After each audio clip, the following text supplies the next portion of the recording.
Welcome to Pound for Pound, the MMA podcast.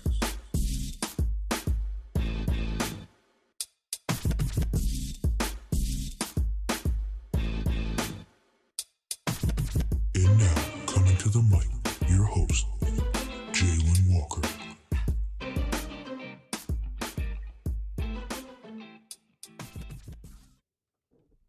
Welcome to Pound for Pound, the MMA podcast. I'm your host, Jalen Walker. Welcome to the podcast, guys. If you're listening to the podcast via Spotify, Apple Music, or any other streaming platform, please make sure and check us out on YouTube and click that subscribe button. Much appreciated. Tonight, UFC 260, Stipe versus Francis Ngannou 2 for the heavyweight title of the world. Francis Ganu and Stipe in this highly anticipated rematch is finally upon us. Stipe was victorious the first time around, but Ngannou is a completely different fighter now. He has much more cardio. His IQ in the fight game is much more elevated than the first time around. So buckle up. This fight is going to be very, very explosive. Also fighting tonight in the co-main event, Tyron Woodley versus Vicente Luque. And then also we have action from Sean O'Malley as he goes against Thomas Almeida. Stat card tonight for UFC 260. And I was just talking to Andrew, like, it's crazy to think we're at UFC 260. UFC's come such a long ways, and through all the other fights and other events they've had, it's pretty awesome to see the level they're at now. So we got some stuff to break down. We'll break it all down and much more. But first, a word from our sponsor at Manscaped. So it's March Madness this tournament season. Take care of your man hair with the best tools for the job. We're talking about our sponsors at Manscaped, the global leaders in male grooming from head to toe. When the clock winds down in March, be clutch to avoid the upset with the Manscaped Performance Package to keep all your hair and holes tamed. Manscaped is trusted by over 2 million men worldwide. Join the Manscaped movement and start taking care with 20% off plus free shipping by going to manscaped.com and using code POUND for our exclusive offer. Your bracket isn't supposed to be perfect, but with the Manscaped Performance Package, you can be confident that your nose, ear, and ball pubes are. The Manscaped Performance Package is the ultimate men's hygiene bundle and #1 overall seed this season. This amazing bundle, which includes the Weed Whacker ear and nose hair trimmer, provides skin-safe technology which helps reduce nicks, snags, and tugs in those delicate holes. Look, fellas, 79% of partners polled admitted that long nose hair is a major turnoff. Why not use the best tools for the job here? This amazing bundle includes the Lawnmower 3.0, the best trimmer on the market for your balls, butt, and body. It checks every box for the Final Four run. Let's not forget their famous liquid formulations, the Crop Preserver Ball Deodorant and the Crop Reviver Ball Toner. Get the Performance Package now to receive their 2 free gifts, the Manscaped Boxers and the Shed Travel Bag. Talk about comfort. The Boxers are my favorite. Get 20% off plus free shipping with code POUND at manscaped.com. That's 20% off plus free shipping with code POUND with code POUND at manscaped.com. Thank you, Manscaped. Appreciate it. All right. Just want to brush up a little bit on last week, Derrick Brunson versus Kevin Holland. I just want to tip my hat to Derrick Brunson for stepping up and taking out the beast Kevin Holland, who was on a 5 streak win. He had 5 wins in 2020, and this is his first fight in 2021. And Derrick Brunson really, really showed up and won the decision, and it was fair. It was a great fight. Kevin Holland's a showman, how he talks in the ring.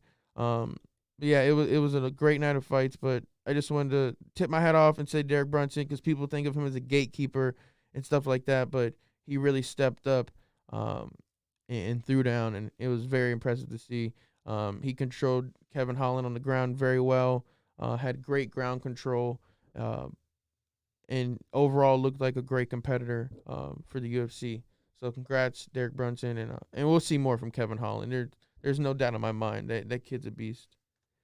But yeah, tonight, before we get into it, early prelims start for UFC 260 at 7:30, and then the preliminary card starts at 8, I believe, and then the main card starts at 10 p.m. Eastern time. I'm not sure what programs. I think it's like ESPN Plus, and then pay-per-view, of course. But yeah, it's exciting. So first on the fight card, we got Jamie Malarkey versus Kama Worthy at the lightweight division.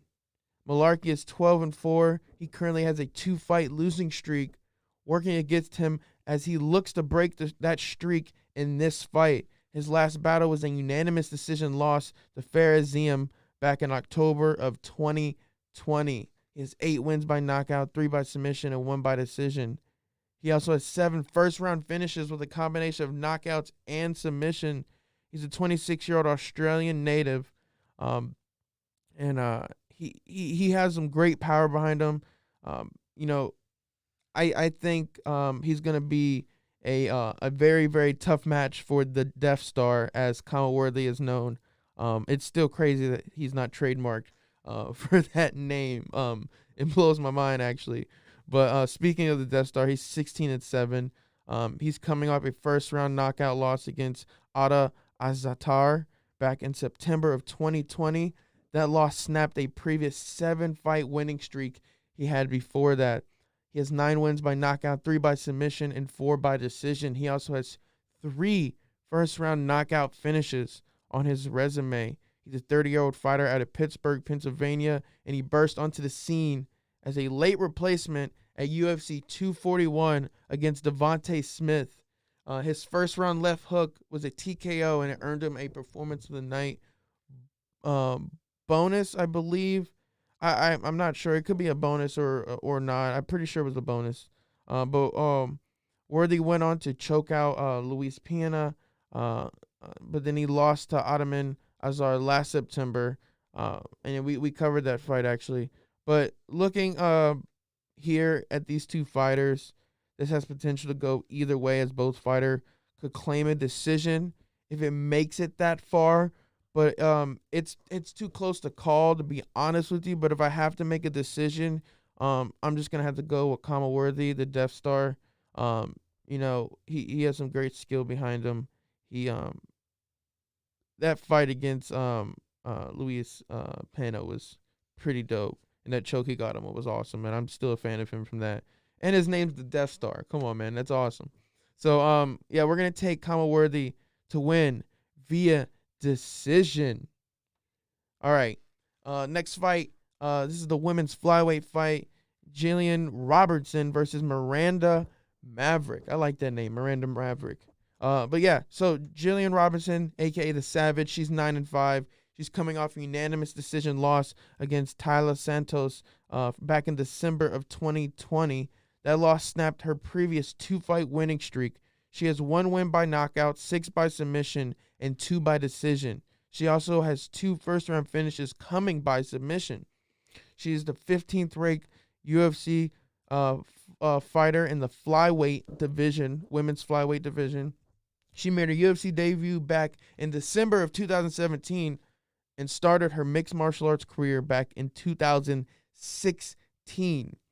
She will walk inside the octagon as a more experienced fighter than her fellow opponent, Miranda. But Jillian, her last loss inside the octagon was an eye-opener. She's relied heavily on her ground game and submission skills, and that kind of paid the price for her. So I think if she can keep it standing, I think she has a great shot here, to be honest with you. She's going against Miranda Maverick, a.k.a. Fear the. She's 10-2. Maverick is currently on a 6-fight winning streak heading into this one. Her last battle was a first-round TKO victory against Liana, I believe it is Jojua, and that was back in October of 2020. She has 1 win by knockout, 5 by submission, and 2 by decision. She also has 7 first-round finishes with a combination of knockouts and submissions. Miranda Maverick, a.k.a. Fear, though, will make her second UFC appearance as she takes on Jillian Robertson. We got an interesting bout, as always, with the women's division. It's always so explosive. So I'm still on the fence about this one. I really don't even have it typed in on my script here. But I think Jillian Robertson has the most experience in the UFC out of these two, and I think she'll be able to handle the pressure a little bit better. I believe Miranda's. Yeah, we're gonna have. I think Miranda is technically better on the ground. I think she will get her to the ground.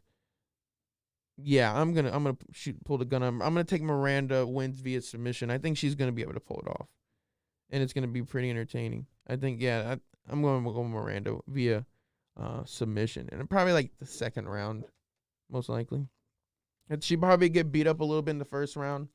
I think she gets her to the ground by the second, and that's it right there.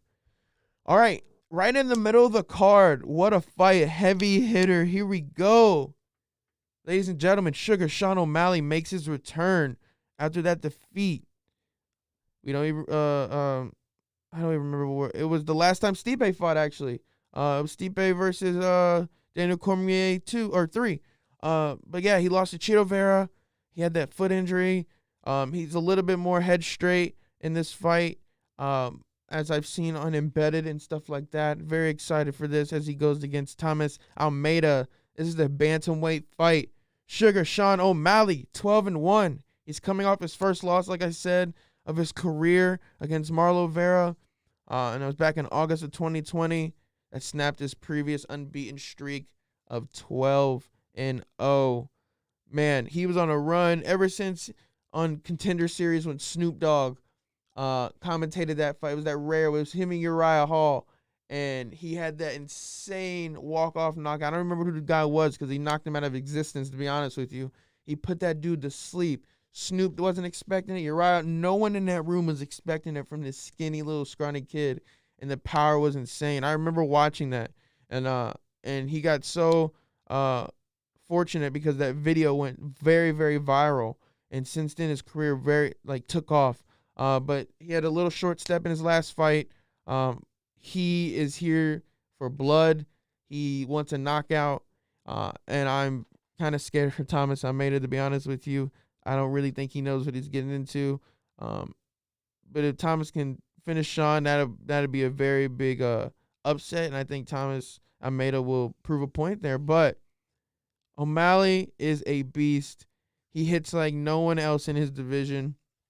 He's set for greatness, and we all know it. He has haters. We all do. But everyone knows who Sean O'Malley is and what he's doing. And tonight he has to reclaim his name, and he's going to put someone to sleep. And it's going to be a short fight. I don't even really need to talk about Thomas Almeida. And I may be embarrassing myself here, and I apologize to him. But he's 22-4. But he doesn't stand a chance, I don't think, here. This is going to be a quick fight. Mark my words. Sean O'Malley's kickboxing is incredible. Thomas Almeida's kickboxing is incredible. But Sean O'Malley's is a little bit more incredible. You'll see. And if I'm wrong and the Sugar Show's over and this was all hype for those 12 fights, so be it. But it's going to be an incredible fight. And as you guys know, I'm going Sean O'Malley wins TKO. I'm going first round. It's not going to last long, fellas. It's going to end. He's going to put him to sleep. Night, night. For real, man. It's going to be insane. And after Sean O'Malley puts that dude to sleep, we got Tyron Woodley versus Vicente Luque at the welterweight division. Tyron Woodley, as we all know, the chosen one, a.k.a. the former welterweight champion of the world. He lost to Colby Covington back in September of 2019. And since then, he's been on a terrible losing streak. He's lost, I think, 15 or 20 rounds in a row. It's terrible, man. So, he has 7 wins by knockout, 5 by submission, 7 by decision.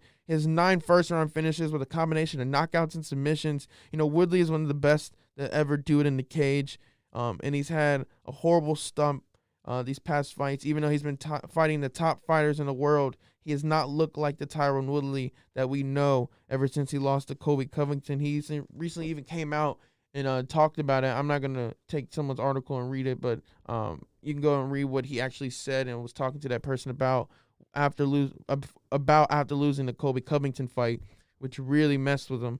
But I hope he comes back and he steps it up here. He's going against a very, very, very tough opponent in Vicente Luque, the silent assassin, who's 19-7-1.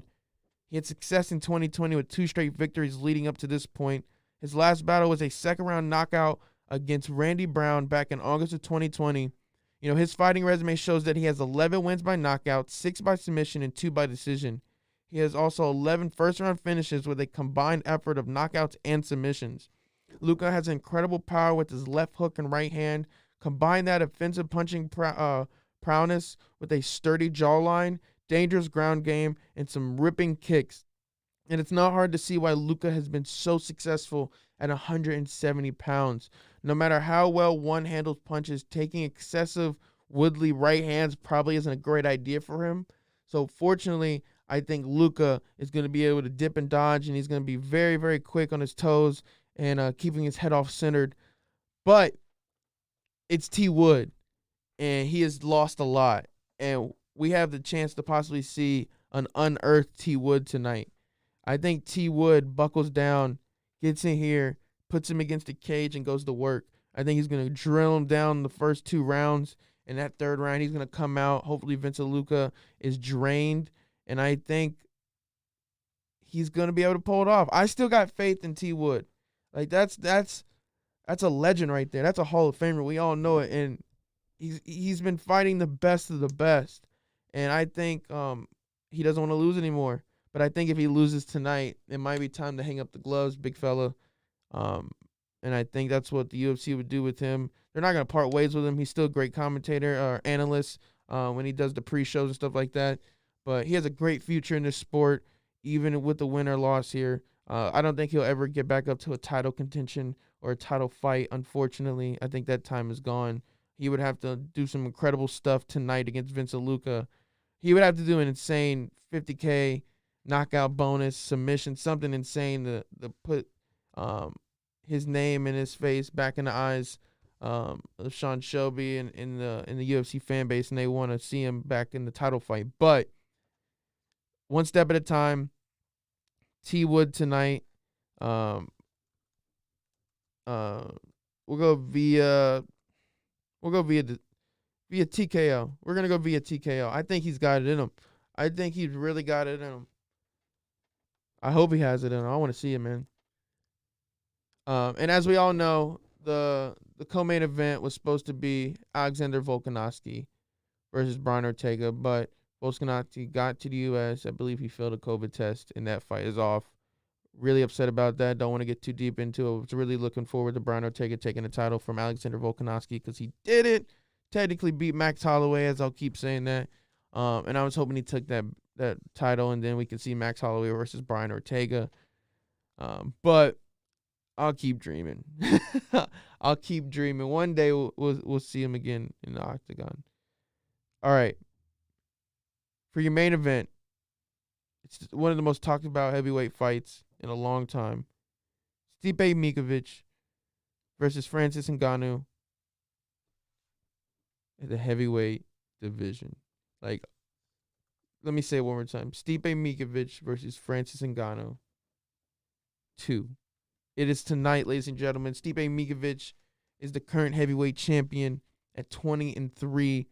He has been dominant for quite a while, and he is currently on a 2-fight winning streak against another top-class fighter, as we know, Daniel Cormier. He spent 3 years fighting Daniel Cormier, and before that fought Francis Ngannou. So for 3.5 years, something like that, he's only spent fighting 2 guys, and he's fighting the other guy tonight, and that is Stipe. And I'm mentioning he's fighting Francis, but man, I mean, Stipe is, even with a loss tonight, he's still the greatest heavyweight of all time. He's proven it. He has done what no one else really has done in the heavyweight division. People doubted him. He's the nicest guy you can ever meet, I believe. I've heard so many good things about him. Even in interview, he's such a nice dude, and it's crazy to think that much power and strength and viciousness is coming out of him. But it's incredible to see what he's done to this point in his career. And being from Cleveland and me being from Ohio, it's awesome to see a fighter from my home state holding the title, and it's great. But on the other hand, Francis Ngannou has worked his entire life and has come from Africa and worked literally his heart out in blood, sweat, and tears to get to where he's at, and he had nothing. And you want to see people like that get the title, but at the same time, you want to see like your hometown team keep the title. So this is a tough one tonight. Stipe, he has 15 wins by knockout, 5 by decision. He has 9 of his 15 knockouts resulting in first round finishes. He spent the last 2 years, like I said, in the trilogy with Daniel Cormier. He's fought perfect fights the first time when he met Ngannou. He avoided Ngannou's heavy artillery. He took him to the ground, weakened him. It was a beautiful showing at Stipe's career and solidified him after what Ngannou was doing to people leading up to the Stipe fight. Like, Ngannou is 15-15 for knockouts in all of his wins. You know what I mean? Like, Stipe knew what he was getting into, and he cleaned him up and he kept his title. But Stipe can't match Ngannou's power. And I think the best thing for him is going to be dip and dodging. He's a former Golden Glove boxing champion. He has a 52% striking accuracy, whereas Ngannou only lands a 30% accuracy. So Mikovich favors the more varied striking attack than Ngannou, but if he gets hit with one of Ngannou's hits, it's over. I'm sorry, Stipe, night. He's too powerful now. Look what he did to Rosenstruck. He threw like a fury, missed like 2 or 3, and then the 4th one landed, and Rosenstruck just went nighty-night. It don't matter if you swing and miss, bud. If that last one lands, you're going to sleep. And I think Stipe knows that, and I think he's ready for this, and he's going to put him to the ground a lot. He's going to work him down, tire him out like he did the first time, and hopefully, in Stipe's case, Francis is going to wear down a little bit, you know what I mean? I think we'll see. If it ain't broke, don't fix it, pretty much. You know what I mean? Like, that's how you got to look at it, to be honest with you. It's really how you got to look at it. But in Francis Ngannou, he's the challenger tonight for the heavyweight division in the title fight. He's a.k.a. the Predator at 15-3. Ngannou is currently on a 4-fight winning streak, and he has been against some of the best in the division, as I've mentioned, Rosenstruck, also Overeem. Everybody. We don't really need to get in the list. You guys know who he's destroyed. His fighting resume shows 11 wins by knockout and 4 by submission. He has 11 first-round finishes with a combined effort of knockouts and submissions.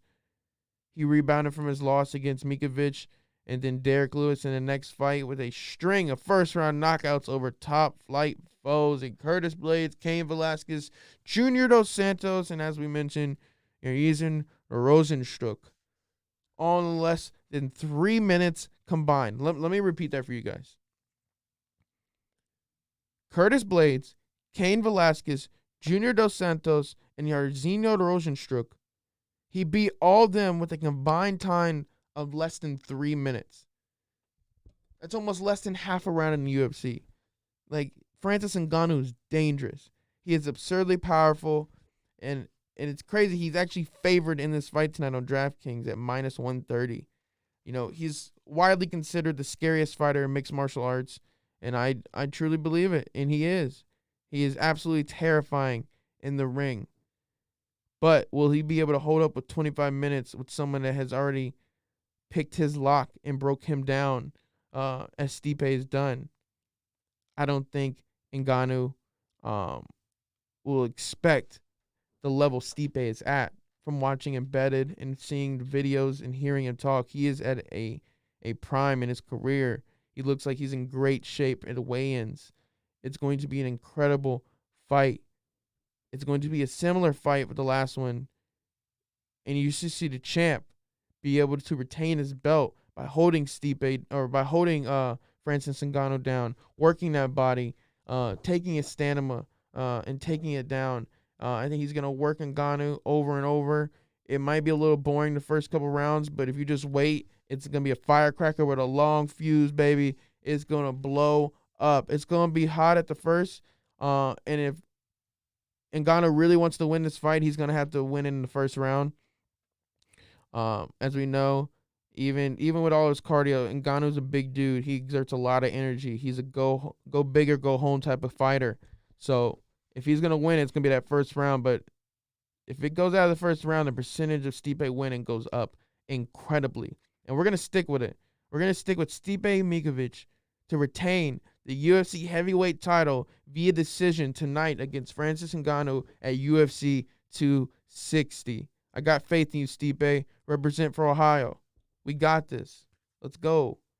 But if Ngannou wins, congratulations to him. We'll see either way tonight. Great fights tonight. Great card. Super pumped for this.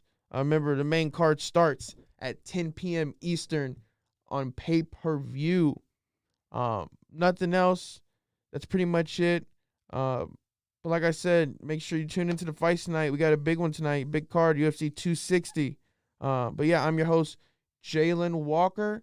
And I appreciate you guys. This is Pound for Pound, the MMA podcast. I'll see you guys next week. Thanks.